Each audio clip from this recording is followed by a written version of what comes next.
Hi, I'm Dave Smith. I'd like to introduce you to the spider hold down. It's a device that will allow you to do things that the third hand won't.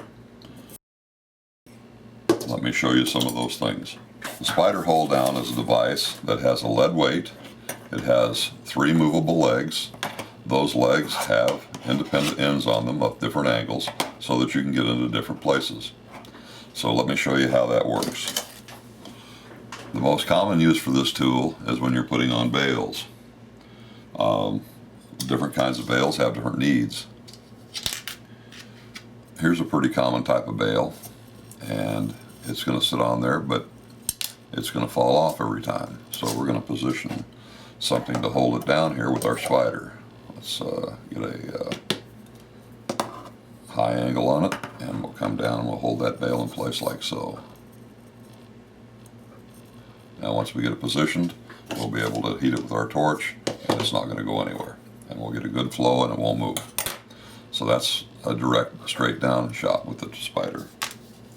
Sometimes, when you're putting on embellishments, you'll have a situation where that straight down shot comes in really handy as well to keep something positioned in the angle that you want it. Now, so there's another position where you can hold that, where it'd be very, very difficult to hold that and not solder it to itself. Here's a more common type of bale. Again, the straight down set with the spider tool works really, really great in that position. Sometimes you're going to have other things that will not stand up straight. They will not lay straight, so they keep falling over, like so. And that's where the spider comes in really nice to hold them in a position to where they're not folded over and they're not laying down, and you can keep them in this particular case parallel to the thing. This is a little bit different. A lot of times when you have a bale that has the 2 prongs on it, you may have to actually support both prongs at one time, otherwise one won't solder. So in this case, you would do something along this line to where both prongs are being held down on the bale in position prior to soldering it.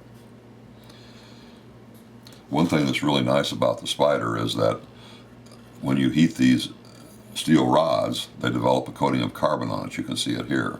And that carbon shouldn't be pickled off. You need to leave that carbon in place because that also helps prevent the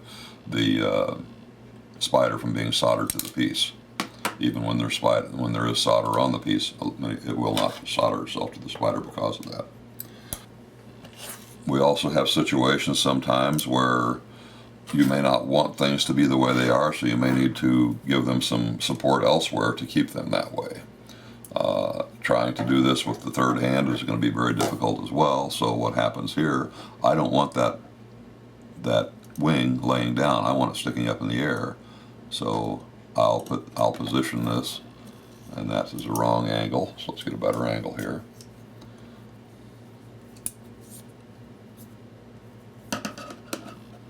I'll position this so that it puts pressure on my wing, or puts pressure on the proboscis and holds it in place so that I can solder the proboscis and the tail in place and leave this wing sticking up.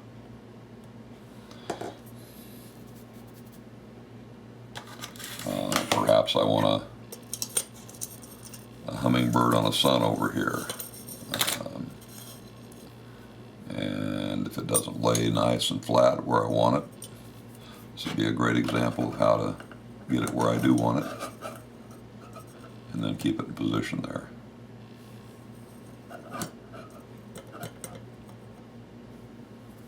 While I solder, the solder will flow underneath on the tail here to here, and on the proboscis to there.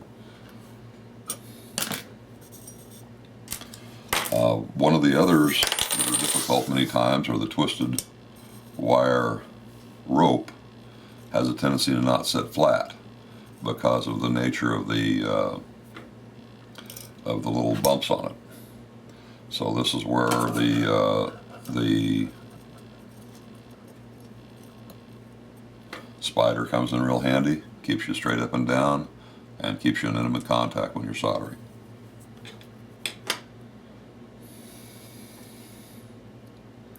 You can also use it to help position rings. For example, This ring base here can be held in place so that once you've positioned it, you'll be able to get in here and solder without it moving around on you. And that's my demonstration of the spider.